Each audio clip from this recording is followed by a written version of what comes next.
Une agression à peine croyable à Gennevilliers dans les Hauts-de-Seine. Une jeune fille dans le coma parce qu'elle portait une jupe. Les adolescentes s'en sont pris à elle en raison de sa jupe jugée trop courte. Une autre en bikini, frappée violemment. Accusée de bronzer en tenue légère dans un parc public, elle a été prise pour cible par 5 jeunes filles. Ces faits divers récents ont connu un écho national. Oui, mais voilà, dans les faits, ça ne s'était pas passé comme ça. L'image est très violente. Une jeune fille se fait agresser à terre. Cela se passe à Gennevilliers, dans une station de tramway.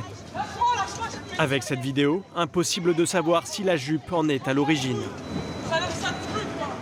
Mais c'est ce qu'affirme le Parisien vendredi dernier suite à un communiqué de presse de la mairie de la ville. Celui-ci ne laisse aucun doute sur les raisons de l'agression et des leçons qu'il faut en tirer. Nous n'accepterons aucune tentative d'imposer un modèle, quel qu'il soit, à qui que ce soit. Le maire communiste de Gennevilliers n'a pas voulu nous répondre. Suite à sa déclaration, pourtant, bon nombre de médias vont se passer du conditionnel. Moi, ça me choque parce que j'estime que les femmes ont le droit de porter les vêtements qu'elles veulent. Des hommes politiques s'en emparent sur les réseaux sociaux, comme Jean-François Copé.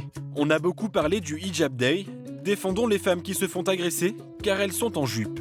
Sauf que ce n'est pas si simple quand on écoute le témoignage de l'agresseuse de BFM TV le lendemain. Je suis pas contre ça. Même moi, je sors en jupe, je sors en short, ça me dérange pas, je vais en soirée. Franchement, je ne vois pas pourquoi je vais frapper une fille qui est en jupe. Dit-elle la vérité? Difficile de le savoir, mais c'est suffisant pour douter de la première version. Dans ces faits divers-là, qui sont des faits divers un peu plus, hein, on va y avoir une charge émotionnelle qui va être supérieure parce qu'on va vouloir la fantasmer, parce qu'elle va être le miroir de la société française. Il faut être encore plus prudent avec tout ça. Il faut être encore plus prudent avec la fabrication de l'information. Et d'ailleurs, c'est pas forcément l'information en tant que telle qui est problématique. C'est aussi parfois la récupération que peuvent en faire les politiques. Hosni Mahati est l'avocat de l'agresseuse. Cette affaire lui en rappelle une autre où il avait plaidé, celle du bikini de Reims. Une femme de 21 ans s'offre un bain de soleil avec 2 amis. Mais voilà, elle est en maillot de bain. Et cela agace un groupe de jeunes femmes qui passaient par là. Une affaire qui a dépassé nos frontières, comme ici à la télé polonaise et cette reconstitution des plus douteuses. Oui, mais depuis, le parquet a été catégorique. Ni la victime, ni les assaillantes n'ont fait référence à un mobile religieux ou moral. Il peut y avoir une volonté d'instrumentaliser des débats de société au travers de ces faits divers.